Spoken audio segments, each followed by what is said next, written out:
without a permit. There were approximately 200 to 300.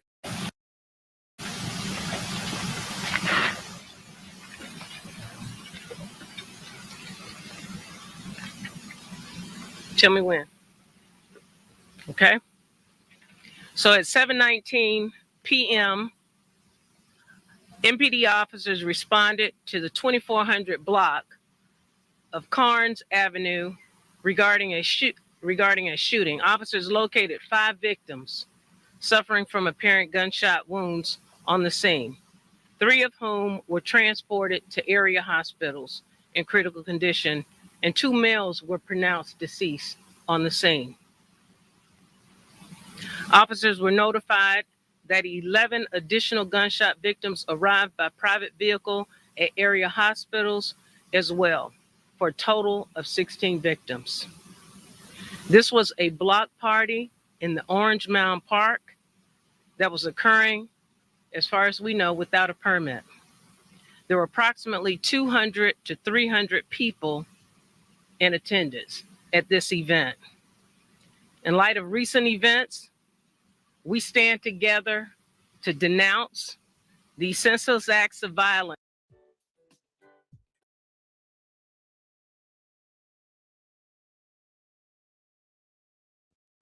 Hey everyone, we're back. Yeah, this just happened. I just got it on myself. Hey guys, how are you? We're back for a minute. I jumped on early just to show you this. 16 people shot, 2 dead during Orange Mound block party, police say. It says Memphis Police Department is investigating a shooting in the Orange Mound area. Around 7 p.m., officers surrounded the area near Carnes Avenue and Grand. When officers were on the scene, they discovered 5 victims had been shot. 3 were rushed to hospital in critical condition and 2 were pronounced dead on the scene. An additional 11 people were transported to hospital with gunshot injuries. That makes a total of 16 injured by the shooting. There is no other information at the time. So there you go. I'm just trying to find some other information about the 2 dead, 2 people killed at this block party a couple of hours ago. I'm just trying to look up Fox 13 out of the local area. Apparently, viewers' video from the scene showed dozens of gunshots fired as a crowd gathered at the Orange Mound Community Center. People could be seen running for cover. All right, let's see if we can find anything about this. Hold on. All right, I've got a video here. I'm going to show it to you. Here we go.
Bullshit. What the fuck, nigga? Where my bitch? Where my bitch go? Nigga, I got down. I don't got my strap.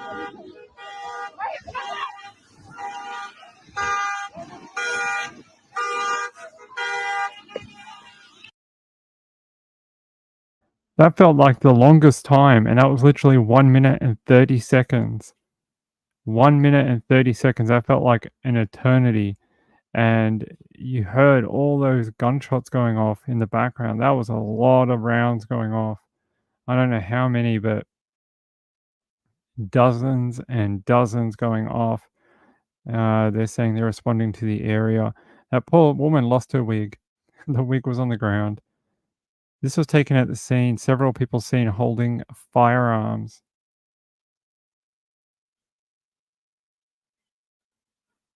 That is a lot of weapons. That this apparently was taken from a live stream in the area just before it happened. Very odd, but sad that 2 people lost their lives. Yeah. There you go. It's a developing story out of Memphis. Hey guys, good to see you in the chat. DJ Angela Diamond Heart. Peekaboo Pop Cockatiel, how are you? Lynn D. Sienna's here. Gambler made it, and Diamond Heart says, "Wow, so scary." Yeah, I mean, it's a lot of gunshots. I don't know if they were firing at each other or a dispute broke out or what happened. I have no idea. I'm just trying to see if there's anything else. Yeah. No, just seems like some interesting stuff. So I don't know what happened. They were doing some sort of car burnouts, and then everything went to crap. Yeah, let's have a look. Let's go see if we can figure out what happened.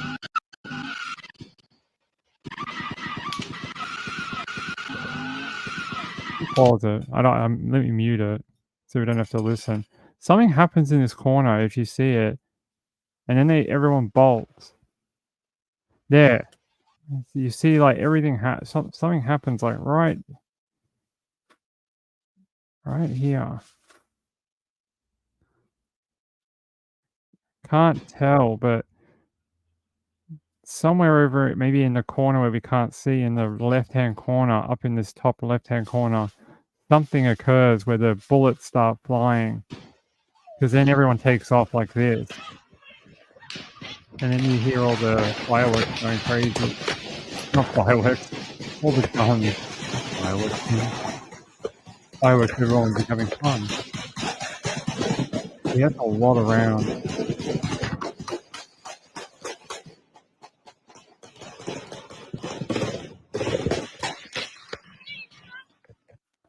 Yeah, that's a lot of rounds. Anyway, I don't have any other information on it at this time. Just that 2 people are dead. Around 16 people have been transported to area hospitals. And that's it. If I get more information on it, I will let you know. How was the show? Did you listen to any woo-woo? Did you have any spirits that came and talked to you? Did Michael Hutchins come to the show and tell Trish how much he loves her? Let me know if that happened. I'd like to know. All right, let's get back to what we were doing before we left a couple of hours ago. We were looking up some of this Cold Justice Derby Wagner Richardson case. I'm going to go back and have another look. Let's go to our friends at Destructify. This is interesting.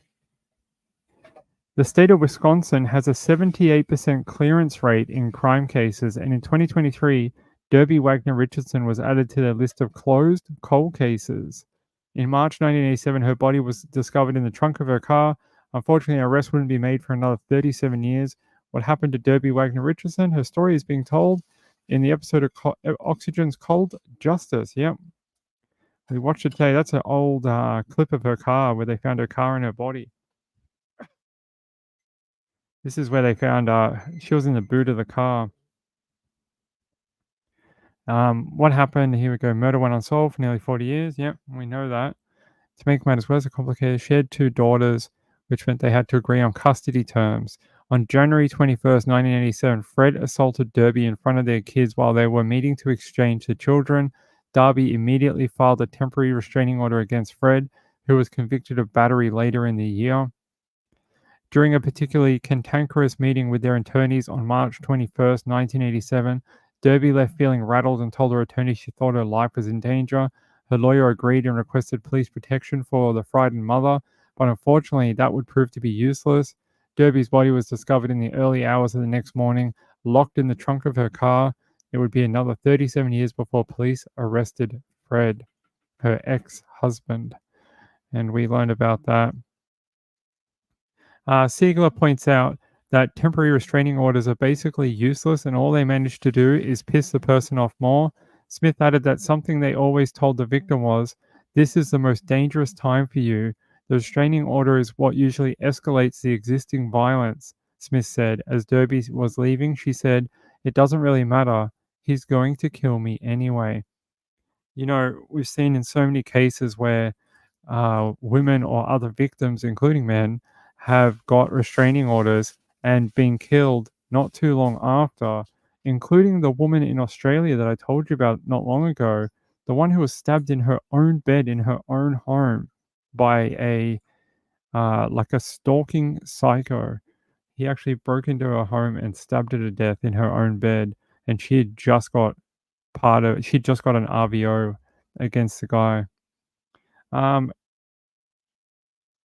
Lux says, I was just watching part of that. It's on here now. Is it on what channel has the is it? Hold on.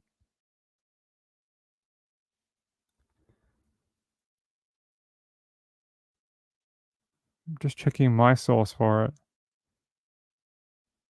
It's not on my source, but I know that he does upload it to YouTube pretty quickly. Lux says restraining orders often make things work. Yeah, they do.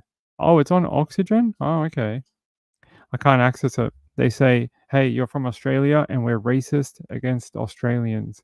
We don't want to show it to you. So I can't watch it. I'll have to wait for my guy to upload it. All right. Let me try and find you some more about this murder, and then we'll move on to other crimes that happened today. And we have a few.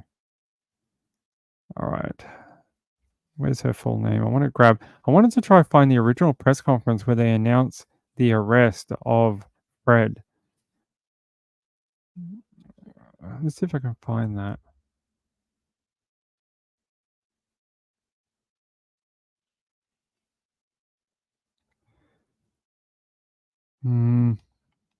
Hold on. Thought we saw it earlier and we just didn't do it live. Okay, here. I do have it. This is the original press update, 5th of April. Yeah, that sounds about right. Hopefully it's the right one. Yeah, this should be it. Everybody on the homicide of Derby Wagner Richardson, who was killed on March 22nd, 1987. Joining me here today are Chief Alex Ramirez, Lieutenant Sarah Zupke, District Attorney Patricia Hansen, Detective Todd Lauer, Detective Tanya Scarvers, and some of the family of Derby Wagner Richardson, her aunt Ellie Schmidt, Ellie's daughter and cousin of Derby, Julie Schrader, and Derby's brother, Brian Linder. Also here are some former investigators and officers who also worked on this case, Jim Ugershian and Al Fallion. Chief Ramirez will speak first, and we'll go from there and save questions to the end.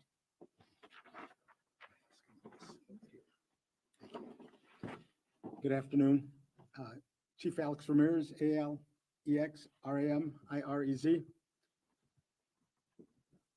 On March 22nd, 1987, at around 1:30 a.m., the Racine Police Department received a call from Steinberg Engineering, 1600 block of Gould Street, to report a missing person. When police arrived, Steinberg management met them and explained that their security guard, Derby Wagner Richardson, missed her 1 a.m. check-in. Management stated that Derby is a third shift security guard who was very responsible, never missing a check-in. Derby was located within the facility. However, numerous pieces of evidence were located indicating that Derby was removed from the property against her will during the struggle. The Racine Police Department immediately began adding additional resources to the investigation and began locating pieces of clothing and personal items strewn about the streets some distance away from Steinberg. At approximately 8:30 a.m., Racine Police located Derby's vehicle in an alley in the 1500 block of Layard Avenue, which is just north of Steinberg. Derby was located in the trunk, bound and deceased from her neck and wrist being slashed, turning this from a missing person investigation to a homicide investigation. At the time, Derby was 28 years old. Death was the final indignity Derby would suffer in her lifetime. In June 1986, Derby and her husband, Fred Wagner Richardson, separated after several years of difficult marriage. In December of 1986, Derby filed for formal divorce proceedings. Derby and Fred Wagner Richardson owned a substantial amount of real estate in the city of Racine, which was set to be divided between the two of them. On January 21st, 1987, Mr. Wagner Richardson assaulted Derby in front of their two daughters during a child exchange. Mr. Wagner Richardson subsequently was convicted of this battery in late 1987. On January 26, 1987, Derby signed a temporary restraining order against Fred Wagner Richardson. On March 21st, 1987, an attorney visit between Derby and Fred Wagner Richardson and their respective attorneys took place to negotiate the division of properties and rental income for the upcoming divorce finalization. The meeting ended with Fred Wagner Richardson leaving the meeting in a way that Derby immediately felt that her life was in danger. Her attorney agreed and informed the Racine Police Department of the incident and requested extra attention to Derby. Within hours of this meeting, Derby was brutally murdered. The ensuing investigation included hundreds of interviews, thousands of collected documents, records, pieces of evidence, and countless man-hours of the next nearly 4 decades. In the early part of 2024, further information was received that Fred Wagner Richardson, who is a convicted felon, was illegally in possession of firearms. As a result of this investigation, an arrest warrant was issued for Mr. Fred Wagner Richardson. On March 28th of this year, Fred Wagner Richardson was taken into custody during a search warrant executed at his properties. The operation to take Fred Wagner Richardson into custody was thoroughly planned to the most minute detail, and was completed safely and without incident with assistance from the Racine Fire Department and the Racine County District Attorney's Office. Mr. Wagner Richardson has been charged with first-degree murder, 4 counts of possession of a firearm by a felon, 2 counts of possession of electronic weapon. Fred Wagner Richardson is currently out on a $50,000 bond. Fred was 41 at the time of Derby's death. He is currently 83 years old. The Racine Police Department extends our heartfelt gratitude to all the officers involved in this investigation spanning 4 decades, aimed at bringing justice to Derby Wagner Richardson. Their relentless determination and commitment to upholding justice serves as a testament to the values upheld by law enforcement. Their dedication to this case exemplifies the department's unwavering resolve in seeking truth and accountability.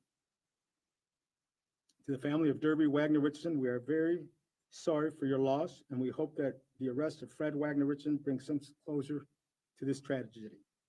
We'd also like to thank the cast and crew from Cold Justice for all their assistance with this case.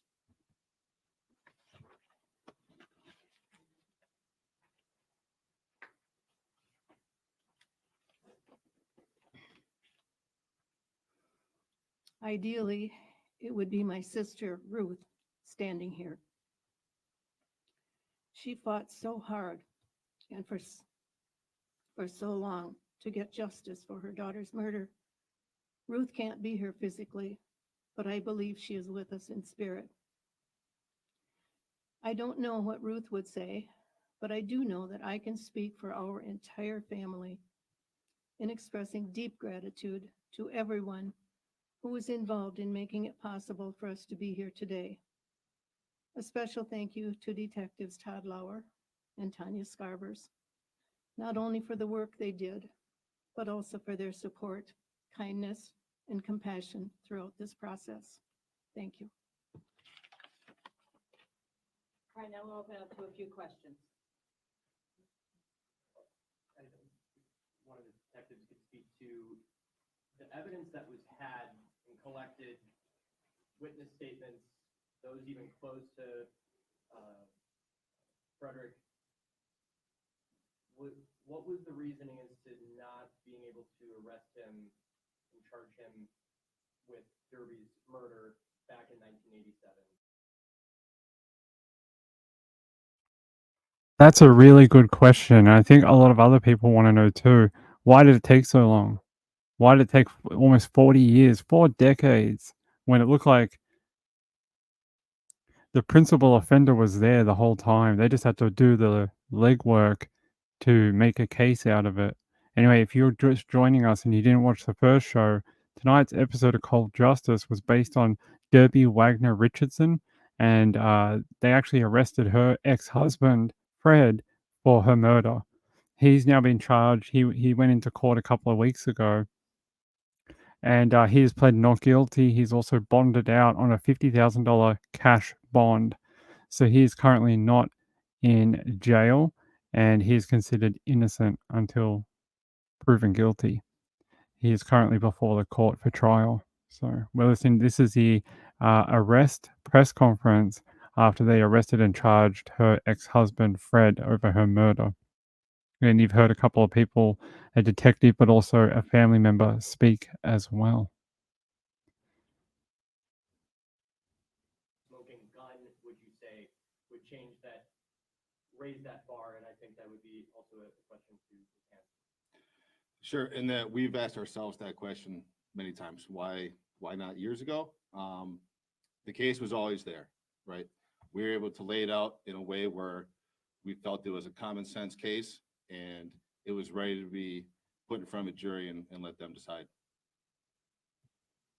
Then why wasn't it put in front of the jury, I guess is my question. I can't speak to what the thought was 37 years ago as far as why not back then. I don't know. And then in those intervening years, what was the status of this case? If there seemed to have been enough evidence there years ago, at least somewhat circumstantially, but we've seen cases go to trial and that evidence being used to prove a case and prosecute it. So I guess Whoever this reporter is, I really like. He's not letting these cops off easy. He wants to know, why did it take you 40 years to do this when there was only one real suspect in her death the entire time, which was her ex-husband, who she just took an AVO out against, and who had threatened her life earlier that day at their divorce proceeding. So I think the criticism is valid. You know, he's asking, and I get this cop may not know because he hasn't worked there forever.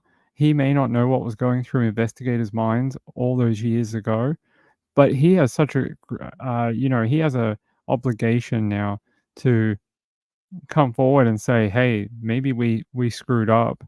Maybe we didn't get this family justice as early as we could have, and but we're trying to make it right now. That's the answer he should have had, in my opinion.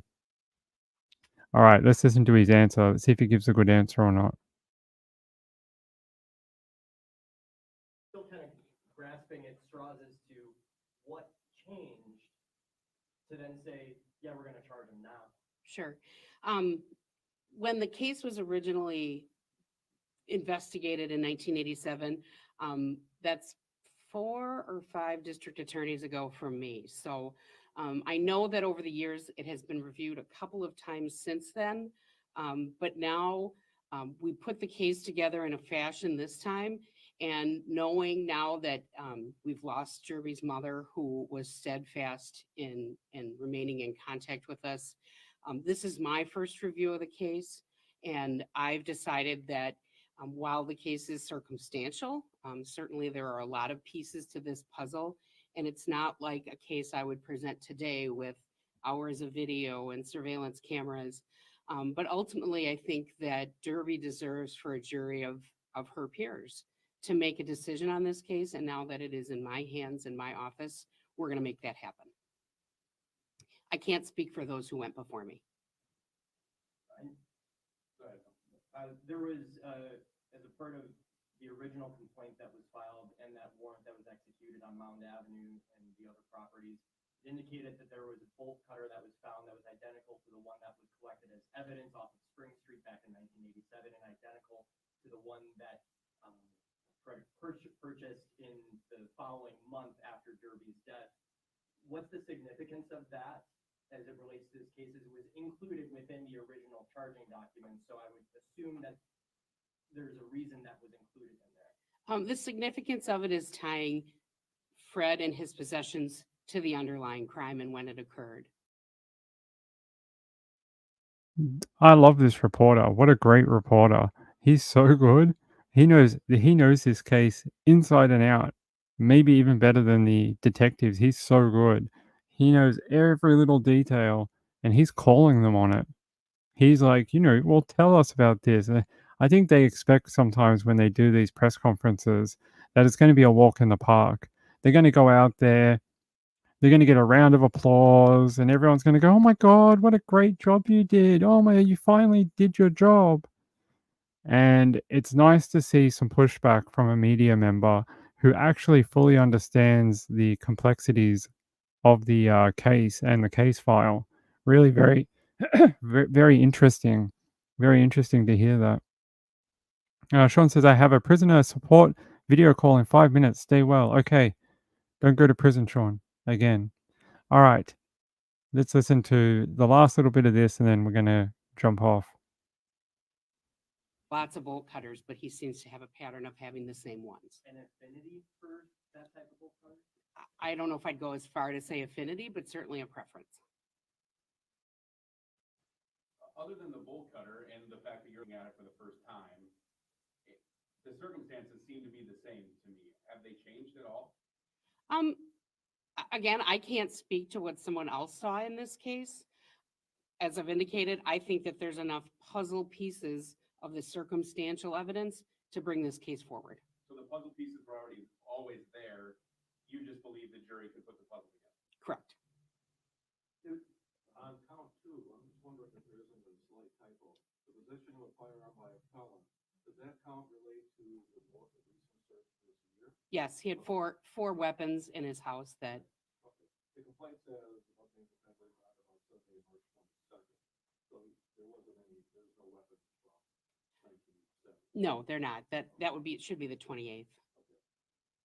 And he is released on $50,000 bond in that situation. Correct.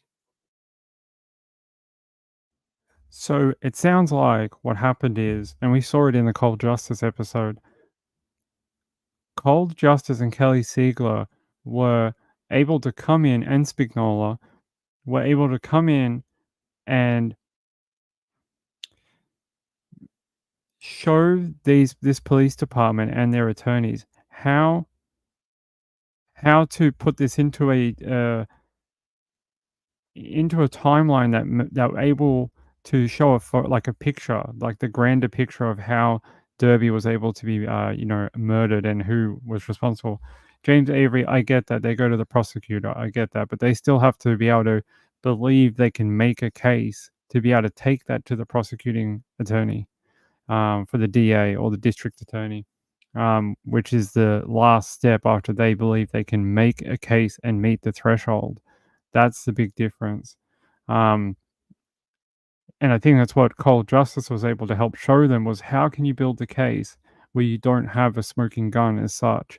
And they've done that in a bunch of other cases too. The only problem is, unfortunately, and I know Cold Justice don't like to advertise this fact, Cold Justice have had a run of cases that have fallen apart at trial. I know, I love Cold Justice, a great show, but it is a TV show at the end of the day. Even though they do try and help people, they're not perfect. And they have had a bunch of cases that look really good on the outside, and when they get to trial, they just fall apart. They can't substantiate it, and they get battered down by defense attorneys. And unfortunately, it's happened before in a couple of really big ones. A couple that they were really excited over. I hope it doesn't happen with this one, but it is the risk you take when you try to prosecute on a circumstantial case. And yeah, we'll see what happens when this guy goes to trial. He has pled not guilty. He is out on bond, $50,000 bond, and he is presumed innocent until proven otherwise in a court of law. Yeah, you get one chance. And 40 years is a long time though, James. It's a long time. This guy's 87 now. What if they never did it? What if he died a couple of years ago? they would never have done anything, and they would never have got any justice. It's very lucky he's still alive. It's very lucky. Even if they do, even if they are successful in this prosecution, and the jury sees the crime the same way, and they convict, might only be in prison for 2 years. He'll be gone. See, I don't know. I don't know if I call that justice or not. Especially when, like that reporter was saying, they don't have any new evidence than what they had all those years ago. They were just able to put the pieces into an order where it made sense and was able to paint a picture that they think a jury can understand and convict on. I don't know. Could it have been done 10 years ago? 15, 20, 30 years ago? I don't know. Like they said, they're not sure either, and they don't know why it wasn't prosecuted on earlier. Because I guess these cops only came in about like maybe within the last 10, 20 years. They're not 100% sure either. And this lady here said that this is her first run through the case. She'd never looked at it before, and this is the first time she'd worked on it. But it is interesting. We'll see. These cases where they try to prosecute an older person is interesting. They're interesting. We saw one with the Golden State Killer. We saw that. He was in his older years when he was arrested. We've seen it with a couple of others, and it'll be interesting. It'll be interesting when we get to trial. So there's that original press conference. That was when they announced that they had arrested and charged her ex-husband, Fred, over the cold case homicide of Derby. It's great. It's great to see some movement in the case, even if it is 40 years later. But we won't get an update until, did they say July, June? I think they said there's an update coming. He has to go for where is it? He has to go for some sort of update court day in July. Hold on, I'll find it. Where is it? It's here. Must be in the other article we wrote earlier. Here. The Milwaukee General Sentinel. No, don't do that to us. I hate when it does that. Don't want to read your paper for that much. July 12th. July 12th, they'll be back in court. So there you go. July 12th. Here, if you didn't see the photo from earlier, here's a photo of Fred Wagner Richardson now. This was him in court the other day. Obviously not a well dude. He's got a breathing tube in. And it says here, the defendant has pleaded not guilty. Court commissioner bound him over for trial. So yep, he'll be going to trial. And he pleaded not guilty to first degree intentional homicide. They may actually, plea this down at some point, and I almost expect that to happen. Even though that would suck, I do think that may actually end up being the result. It says Derby was 28 years old on the day of her death, March 22nd, 1987. She had 2 young daughters, ages 3 and 7, and hopes for the future, including a career in law enforcement. Also, one of the last things she ever said to a friend of hers who used to watch her children was that, "Don't let him get my children." And he ended up raising the 2 girls after she was brutally killed. And it says here,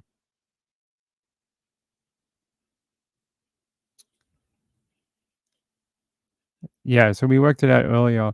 He was going to have to fork out something roughly around $600,000 of money in today's money to Derby in the divorce settlement.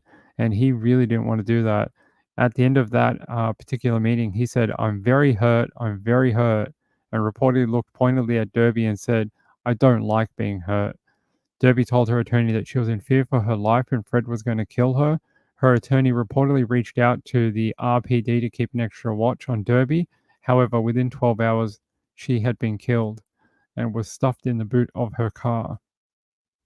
So there you go. There's a photo of her if you hadn't seen it earlier. of her in her security uniform at her job. She worked at a engineering factory or an engineering firm, and she was the night watch lady. She used to do the security watch at night for them, for a company of Steiberg. And I looked it up before. They're still around. They're still around, I'm pretty sure. Hold on, I'll show you. Steiberg Engineering Co. Yep. I don't know if this is in the same place in Racine, Wisconsin. Let's have a look.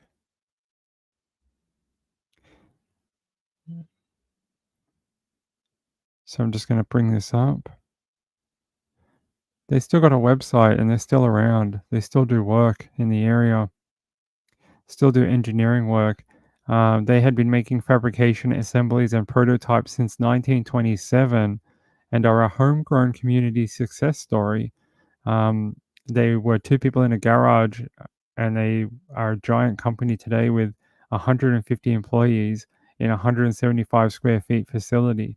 So they do a lot of fabrication work and engineering work. And yeah, they're still around. So that's the company she was being a security guard of back in the day. They are still around. Lux says, I hope it's not too little too late. I hope not either. I hope they can get some sort of justice for her. Juicy Jules says, hello. Hi, how are you? Marilander says hi to Juicy Jules. Burnt popcorn. What are you eating? Eating non-burnt popcorn. Okay. You eat non-burnt popcorn. Yeah, that's it for that one. I hope we'll get a update in July. I'll let you know. I will be watching the court documents that day for sure. Yeah. By the way, we have some good news re Reeby's poster. We may have found a way we can actually hang it for Reeby. So keep an eye on that over the next few days. We think we've found a solution. So we may be able to get our cool poster up for the background in the next couple of days. We're going to try something. They have not come out publicly and said anything as far as I can find. I haven't seen anything about her daughters. I don't know if that is deliberate or they still... You know how sometimes kids still believe their dad is innocent? I don't know if that has got something to do. I'm not sure. But we'll see. We'll see if they say anything at the trial, whether they get called as witnesses, because they were only little girls at the time. Don't know, but we'll find out. Let me see if I got anything else on this before we close this up for the week.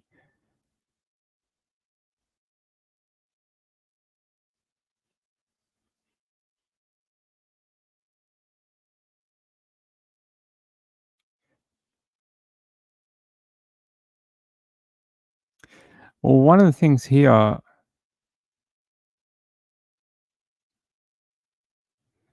apparently her mouth was taped shut with white duct tape, and she was carried out to the trunk of her car. The tape suggests that the homicide was premeditated, the fact that he had it on him, the murderer. According to Spignola, Derby's personal items were strewn across the town in an attempt to throw off investigators.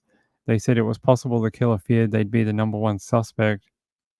Investigators believe the killer took Derby to another location, stripped her down and killed her before bringing the car back to her place of work, perhaps because the killer had to retrieve his own vehicle. And they said there is a tire mark that they're going to bring up at trial. So maybe, and they were able to find the exact same tire in Fred Derby's, in Fred's home when they raided it recently. So that'll be interesting to learn more about that. They said there was no signs of sexual assault despite Derby being completely naked except for one sock. She was wearing one sock. They said with no signs of sexual assault, they say, I think this was done actually to either torture or humiliate her once her body was found. I suspect it was a case of wanting to humiliate her in death. It's quite common, especially if it's like a murder of passion type thing. It's happened before. I've seen a few of them. It says here, Cold Justice paid a visit to Fred Wagner Richardson, now 82 and confined to a wheelchair at his home. Based on the volatile meeting between the couple and their divorce attorneys in 1987, Fred's history of abuse and no other suspects that seemed to fit the bill, Fred was the prime suspect for his children's mother's murder. Although Fred's new wife let officers in, Fred reportedly didn't talk. Still, the team felt they had enough evidence to bring the case to the district attorney, the DA, which they explained to Derby's loved ones. According to Derby's brother, Brian Linder, their mother would have said, "Thank God." They said that they said there isn't enough words of appreciation. I think for me, it's probably more closure for my sister. It was so wonderful to hear how she's not been forgotten. She can rest easy now. So they're just thankful they can close out that part of their lives after 40 years of worrying over it. It says on March 24th, 2024, just over 37 years after the murder, Fred Wagner Richardson was arrested for the 1987 murder of Derby Wagner Richardson.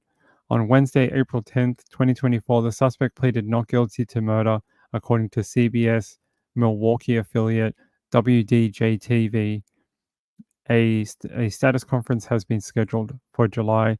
He is presumed innocent until proven guilty beyond a reasonable doubt by law. And that's where we're going to end it. I'm going to leave it with this photo of her. And I'm going to bring it onto you guys onto the screen. Hold on. There you go. That's where we're going to leave it. We'll find out in July where we're up to.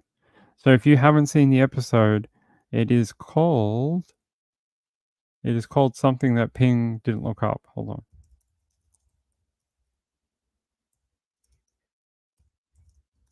Oh, come on.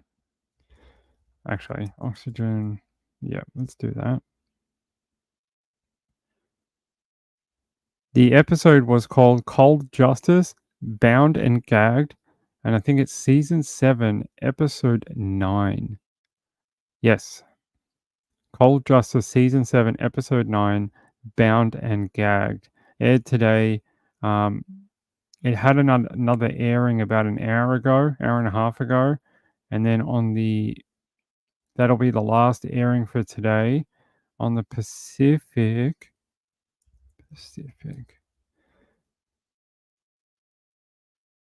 Wait, Oxygen Pacific Coast. Pacific Passport. Okay. There we go. On the Pacific, the last airing is in an hour and a half if you're on the Pacific Coast. If you're on the West Coast, the last airing for Cold Justice, Bound and Gagged for tonight is in an hour and a half. So I think it'll be 1 a.m. for you guys. So there you go. If you're on the West Coast, you can still catch it. If you're on the East Coast, it is already aired. You'll have to wait for the replay on demand. Hey, she looks like she was a lady who had a lot of crap in her life and developed a thick skin for the most of it. She apparently had a pretty bad younger years, and she, like a lot of us, had troubles growing up. But she looks like she was ready to do her own thing and raise her 2 girls, and someone took that opportunity away from her. So yeah, give the episode a watch. I've really enjoyed doing Cold Justice reviews on the Saturday this year. We've done 9 episodes in a row, and it's been great. I've really enjoyed it. It's been nice to share that passion of my enjoyment of the show with you guys. But I think that's it. I think we're done. I think this was the last episode. Let me just check. Cold.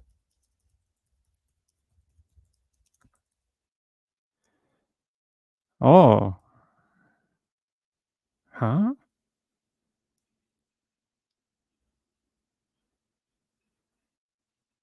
Oh, okay.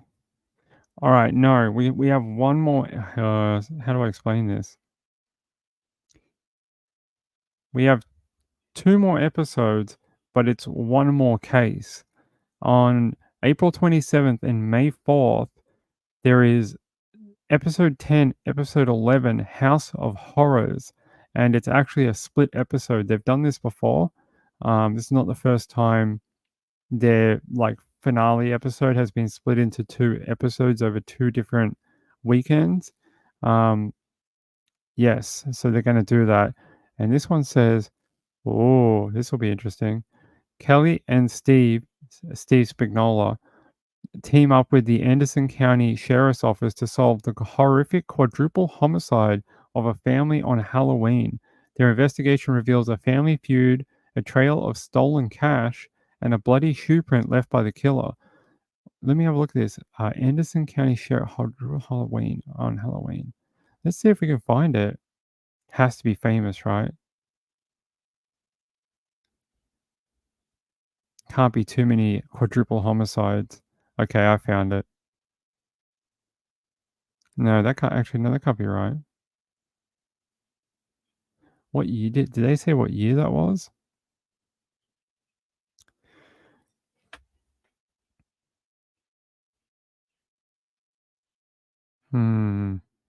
That can't be right. I found one that matches it, but this can't be right. This is 2015 Halloween night killings of Amy's 60-year-old mother, Kathy Scott, Kathy's 59-year-old husband, Mike Scott, Amy's grandmother, Violet Taylor, 82, and Mike's mother, Barbara Scott, 80. But they're saying that they already have 2 people who have been picked up for this. So that can't be right. And that was only in wait. Haha. Whoops. I didn't read anything to you, and you did not see any of that. This case has not been picked up. There's no one that's been arrested. This is the wrong case. Don't believe Ping. There's a different case. It's completely different. It's not these people. It's actually an Asian family. It's an Asian family. It's not this one. Don't believe Ping. Yeah, unfortunately, it has the answer to the next 2 episodes down below. Sorry about that. This is the one for next week. Apparently, there was an update in it in December, so that must be when they filmed the last episodes of this season. Was a few months ago. Makes sense. It makes sense. So this is it. It is. Oh wait, no. There we go. Yeah. It's Violet Taylor. I'm going to search these names so we can get one that doesn't have the next bit in it. Let me find a very old one so we can read about it. Okay. Yes, here we go.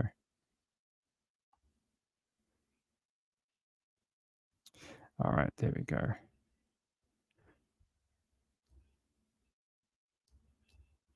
I'm going to show you a preview for the next 2 episodes. Here we go. 2 people have been named personally. No, that's not it. I thought that was the old one. Wait, this is from March. I thought that was an old one. Update. 16th of March 20. This can't be right. Maybe it's a different one.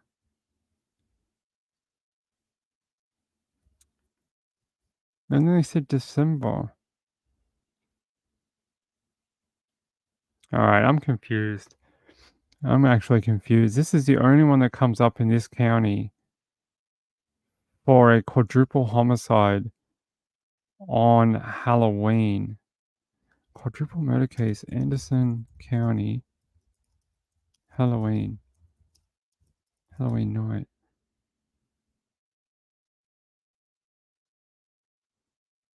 Yeah, all the updates say they're from December, but I want to find like the old one from when it happened.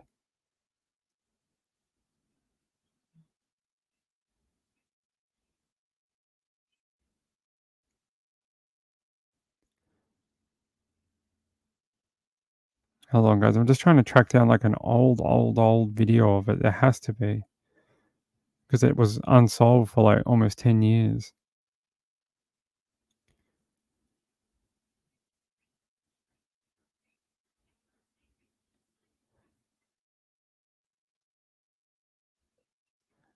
All right, I'm gonna listen to this and I'm gonna pause you guys.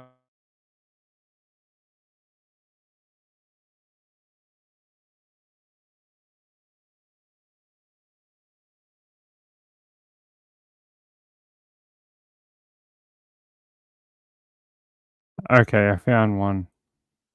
This should be a preview for next week. Time since a family of 4 was stabbed to death in Anderson County, their surviving loved one and the sheriff are sitting together for an interview with us. Mike Scott and his wife Kathy and their 2 elderly mothers, Barbara Scott and Violet Taylor, were found dead in their home in Pendleton in 2015. Fox Carolina's Brooklyn Cromer explains how they're working together in an effort to generate new leads in this unsolved homicide. One of the most haunting cases in Anderson County is now in the national spotlight. The popular true crime series Unsolved Mysteries just released a podcast about the massacre in Pendleton. Pam Isbell knows that time doesn't heal open wounds. Almost 8 years ago, her close-knit family was torn apart. Pam's mother, Barbara Scott, her brother Mike, his wife Kathy, and her mother, Violet Taylor, stabbed to death, then shot in their home on Refuge Road. Listening to it, it was horrific. It was, even though there wasn't anything that was said that I didn't already know, I can't even explain the feelings that I had. Anderson County Sheriff Chad McBride says this case hits home, and he hopes the podcast will help bring closure. These murders happened before I came into office as the sheriff, but they're very important to me. I think a lot of people do not know that I have an interest other than being the sheriff of Anderson County, but a personal interest in it as well. My in-laws were good friends, especially with Barbara Scott and the family. While there are no named suspects in the case, the sheriff says Kathy Scott's daughter and son-in-law are persons of interest. Amy and Ross Velarde adamantly deny being involved. Brooklyn Cromer, Fox Carolina News. That's very interesting that they actually did this on the Unsolved Mysteries podcast, and they didn't get any further, but it looks like Cold Justice has a thrilling ending to season 7 coming up over the next 2 weeks. I think that'll be a really interesting ending for this season. I don't know what's going to happen once we finish this particular season. Now, they used to do 8 or so episodes in February and about 8 or so episodes in October. And they used to do about 16 episodes per year, 15, 16 per year. Since COVID, they're sort of stopped doing that. And now they've started doing just one season at the start of the year. Then she does, what is that other show she did? Where she recounts trials that she's been on. They do that in the second part of the year now. Not that I'm a huge fan of that one. But I don't know if we'll get any more episodes for this year. Probably not until February next year. But there you go. There's your little update into that one for next week. That'll be really interesting. I'd never heard of that one before. A quadruple homicide in Anderson County. They said, yeah, I can read a little bit about it for you here. A South Carolina woman who's given emotional interviews about stumbling into the gruesome murder scene of 4 loved ones. Yeah, that's all I can tell you, that she's given a lot of interviews into what she witnessed when she walked into and she said here, just days after the murder, she told NBC affiliate WYFF of Greenville, South Carolina, that she had difficulty shaking the memory of finding the bodies. When I went to knock on the back door, the door just pushed open, so I walked in and it was dark. I just flipped the light on, and there they were. They were there. She added, I don't understand why any of this has happened, and I just keep thinking it's a dream I'm going to wake up from. Whoever did this, I don't see how you can live with yourself.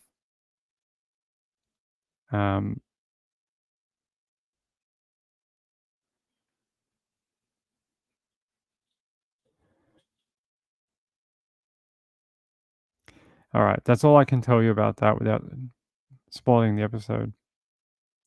Angela Connolly said, I've seen stuff about it. Then you should have a good idea of who they might go after for the murders. I had actually never heard of it, even though I think I've watched all the Unsolved Mysteries, including the new ones. It's a shame they cancelled that. It's a real shame. I really like the rebooted Unsolved Mysteries. I can't believe Netflix cancelled it. Really sucks. Unsolved Mysteries. Mysteries renewed. I think they cancelled it. Wait, is it? Oh, I thought I swear to God, I read they cancelled it. Apparently, Unsolved Mysteries will officially return to Netflix for Volume 4. Yeah, apparently it's coming back in 2024. Probably, I'm guessing later this year. Yeah, October. People are saying that traditionally it's been released in October. Some people are saying summer 2024, which would be anywhere around July, August, June, something like that. All right, well, that's good news. Hey, do you guys like Unsolved Mysteries? Do you like the new version of it on Netflix? Well, you're getting a volume 4 come out. Gambler said, this is a case I've been watching out for since it happened. I asked Trisha about it months ago. Likely heard it on the Nancy Gray show. Well, Gambler, if you want to watch the episodes, just PM me. I'll show you how you can watch it, okay? Because I know you're in Canada and you can't get Oxygen up there, but I can show you a way to watch it if you would like to watch it over the next 2 weeks. That goes for anyone. If anyone doesn't have a way to access Oxygen Network, email me sundaywithping@gmail.com and I'll show you how you can access it from your tablet or computer, phone, whatever you do. I'll show you a way of watching the episodes. Okay? All right. What else? Let's go check back on that shooting. No, we're finished now. I'm going to go to... I want to check up on that shooting in Mississippi. Let's go check up on that shooting. I want to see if there's any more details. Shooting Orange Mound. Where is Orange Mound? Orange Mound.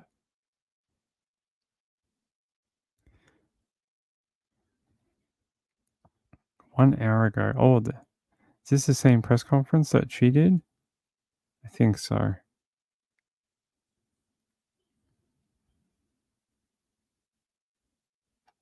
See, is there anything else? WERG.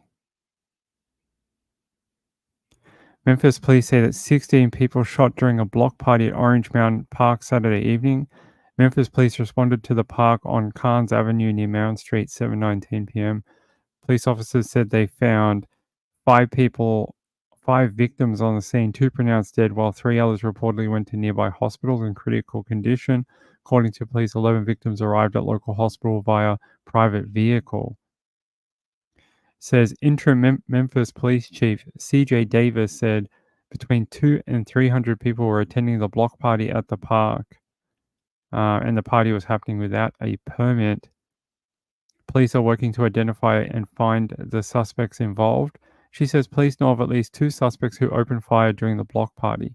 So there you go. They have some people in mind during this Orange Mound block party.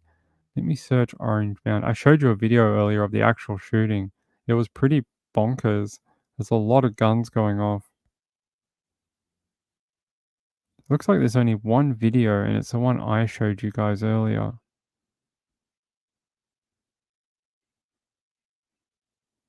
I'm just seeing if there's any other evidence I can show you from online.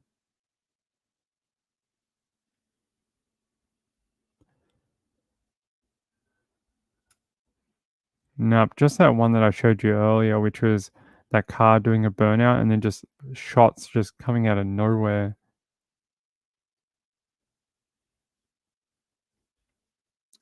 Yeah, it looks like that's the only one really.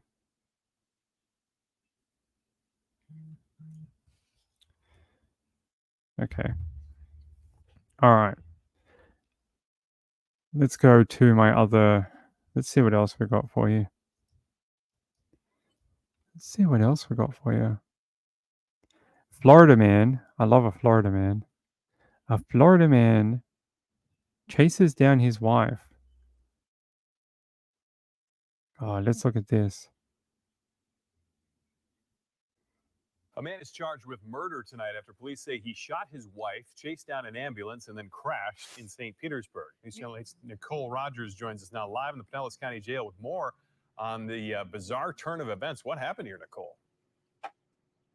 Josh, in the span of 16 hours, this family's lives are changed forever. That suspect now here at the Pinellas County Jail, his wife now dead. And starting today, the suspect cannot come within 1,000 feet of his own mother.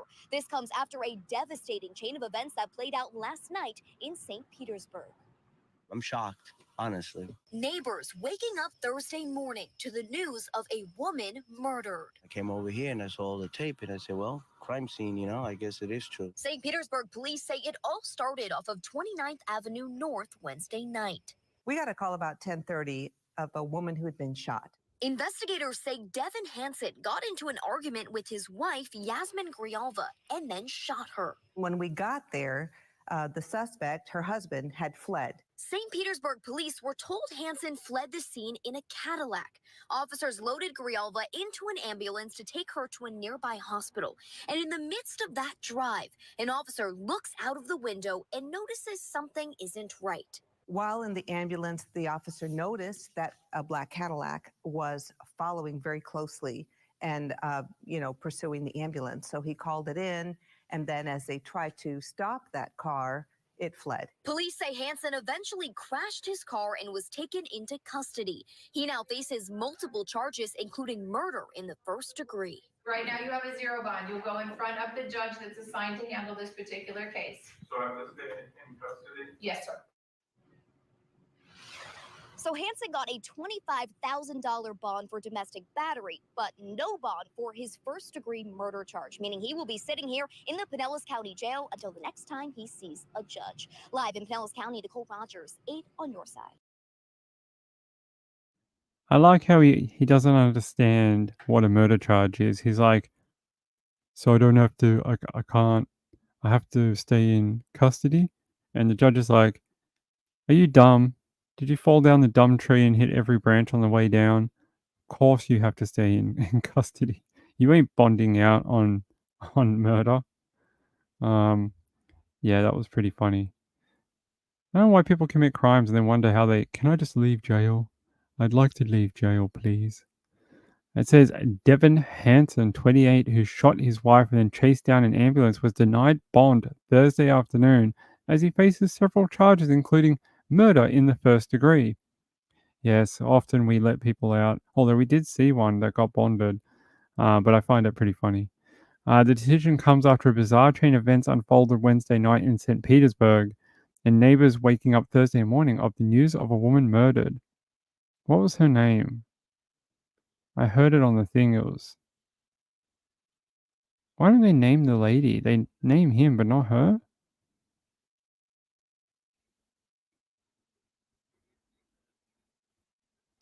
Where's her? Just says shot his wife. We don't give names to people anymore? Hold on, I want to find her name. Let's talk about her. She's a victim, not his dumbass. Let's find her.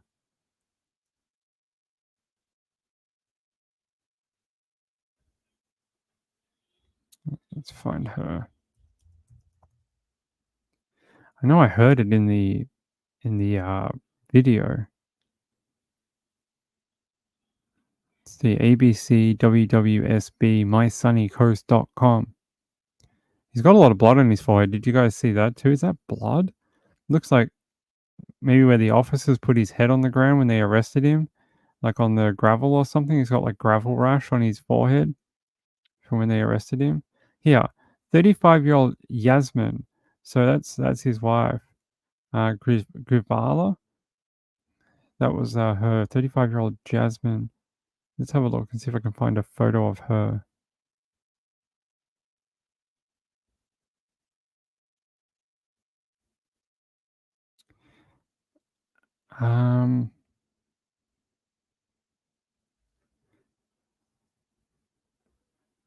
What did they say his last name was? Did they say his last name was Hanson? Is his last name Hanson? Let's have a look. Devin Hanson, right? Yeah. Okay, that's interesting because when I search for her, there's a woman that has Yasmin Hanson that comes up when you search his name, but I don't know if that's just one of those weird search things. I can't find her, although there is a lady called Yasmin with the same last name here, but I can't tell if that's actually her or not because there's no verifying information, but that might be her. I don't know how common that last name is, but that possibly could be her. Unfortunately, there's not a lot else, just a lot of him. Even when you search her name, there's just a lot of his face everywhere. Yeah. Can't find much of her, which is a shame. Angela says, I don't understand why he's to stay away from his mother from his car crash. The airbag had blood on it. Ah, from the car crash. Smacked his face in. Got it. It's yeah, that makes sense. I don't know why he has to stay away from his mum. It doesn't say.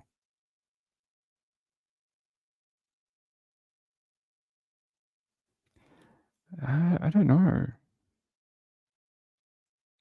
It doesn't explain why he has to stay away from his mum. Let's have a look. Let me try and find a bit more about him now. 28-year-old Devin Hanson.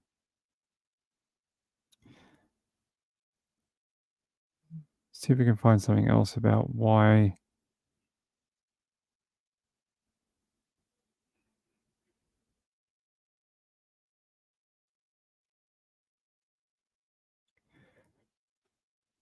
No, there's not. I don't know. They're not explaining that. Even when I look at this other one, it doesn't give you any reason for it. Just says St. Pete police said they are still investigating and Hanson is being charged with first-degree murder, fleeing and eluding, and domestic battery. Unless the domestic battery is on his mum. And that might be why he has to stay away. I think when you get charged with domestic battery, you sometimes get an automatic stay away order. And I wonder if that's how they do it in Florida. I know in some other states you get that. Like as soon as you get done with the domestic charge, you get like some of them are timed, like it's like a week. Some of them are until you face your charges, and then you have to stay away from the other person. I don't know if that works like that in Florida or not. But that might be what it is. Maybe it's the domestic battery. Because the first degree murder is his wife. The fleeing and eluding is when he was driving the car. But I don't really see anything else about his mum. That might be it. I find it interesting. He shot his wife and then chased after the ambulance. He said, as if I was going to bed, all of a sudden there was all these flickering lights through the window. So I came out and all my neighbors are out here and we're looking down the block and we see 4 or 5 cop cars. Apparently that's one of his neighbors. She said she woke up Thursday morning to a shocking scene just 3 doors down from our home. She says it's scary because when we woke up this morning, the cops were still there and they had a crime scene tape. And it's like, oh my God, what could that have been? The St. Pete police said a couple was visiting relatives in a home along 29th Avenue North when they got into an argument Wednesday night. Officials said that's when Devin Hanson shot his wife, 35-year-old Yasmin. Okay, so they were probably at his mum's place visiting. That's what it says here. So I'm guessing that's where the battery charge comes from. And that's why he has to stay away. There we go. We figured it out. Gabler said there's an Unsolved Mysteries podcast on the quadruple murder. It's titled The Scott Family Massacre. It originally aired in March 2023. If you don't want to know who was charged. Yeah, that's a good one. Don't read the description. Oh, did they update it, did they? Since the announcement. That's not surprising. Not surprising. Of course they want to do an update. Interesting that they had just covered it and then Cold Justice got involved. Interesting. Oops. Get off. All right. All right, ladies and gentlemen, I think we're going to get out of here. I think I've bored everyone enough for tonight. And I can go watch more Coachella. So I'm going to get out of here. I'm just going to upload this. This has the updated names in it for Peekaboo. Come on, little loady thing. But hey, I love you all. Tomorrow is Sunday Nights with Ping. It's me again. I'm the only show on Sunday for you. I'll be back at around 9 p.m. Eastern. 9 p.m. Eastern. Come tune in for Sunday Nights with Ping. By the way, remember Reby told you guys that she has a email. She wants you to email her. And the email, if you have any pet crimes, her email is, if I can get it. Yeah, I'll put it in the chat. She wants you to email her if you have any pet crimes. Has your pet ever done something really naughty and you think she'd be charged with a crime? You should email her, and she's going to do a pet arrest warrant thingy and like a pet photo with them holding a charge number for you. And we're going to have it on Sunday nights for you.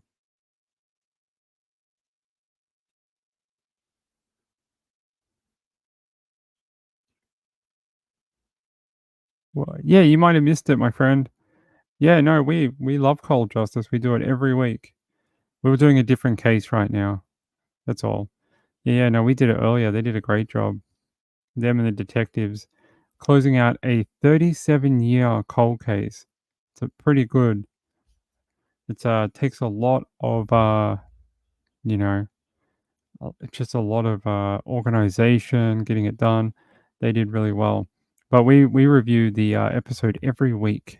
So if you want to drop by and do it again, we'll be back here next Saturday to do more Cold Justice, and we'll be going through it. This one's a little interesting because I can't access any of the documents because they're so old.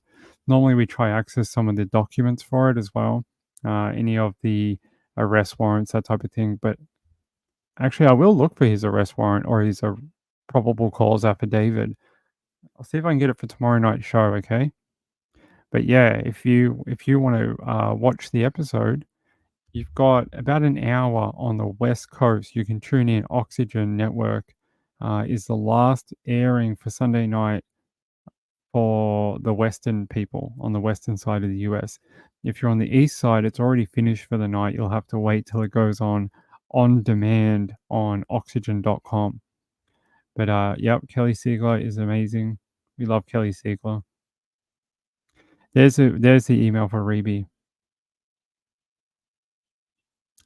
Has anyone watched the program about this case? About this one that we were just talking about, or the original one that we were speaking about? I don't know which one she means, but if you're talking about the original one that it just aired, the original airing was about 5 hours ago. That was for the first lady we were talking about. That's that really very old, the 37-year one. That was, where is it? That was for Derby Wagner Richardson, which was murdered when she was 28, mother of two. Her case had gone cold for 37 years and had just had a resolution in the last few weeks. Her ex-husband, Fred, had been arrested for her murder. And we played the press conference earlier from the police as well. So, Sandra, it was really lovely to have you in the chat, even though we're finishing up for the night. But thank you very much for asking a couple of questions and dropping into the chat. I appreciate it.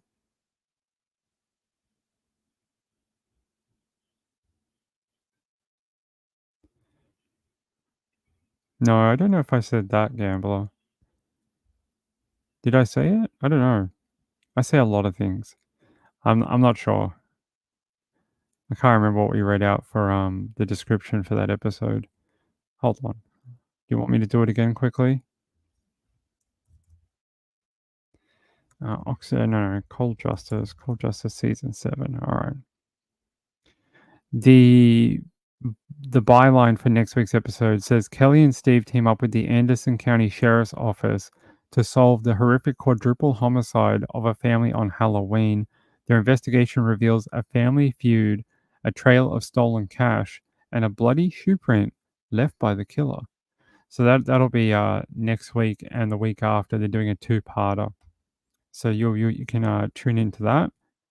But I'm always happy to help you. If you can't get access to it or something like that, email me sundaywithping@gmail.com. Hey Blaze, I just saw you comment on my other one. Thank you. I'll get back to you, okay? Blaze Fairchild, I'll get back to you on the comment that you just left on the other video. Hey guys, I love you very much. We will be back tomorrow night, 9 p.m. And I hope you enjoyed your Cold Justice Saturday night two-parter. We did 2 shows, one about 2 hours ago, one now. And we'll be back tomorrow for Sunday Nights with Ping. Sunday Nights with Ping is a 1-show night. We only do 1 show, but we go longer. So we do like 2.5 hours because we don't have any reason to stop and do another one. So tomorrow night will be 1 episode of Sunday Nights with Ping. Thanks to everyone who subscribes and likes this channel. You are all amazing and I appreciate it. And if you haven't, why haven't you subscribed? I would appreciate it. We're trying to get to 1,000 subscribers so I can give you some more things to do in chat and ways to interact and things like that. Memberships. I keep getting asked about memberships, but can't do them until we hit that 1,000. So I've already done all the art for it. We have some great Ping-based art for the memberships, the different levels. So you guys will be very impressed with that when we can finally do it. But until then, good night, Coachella. Good night. Peace out.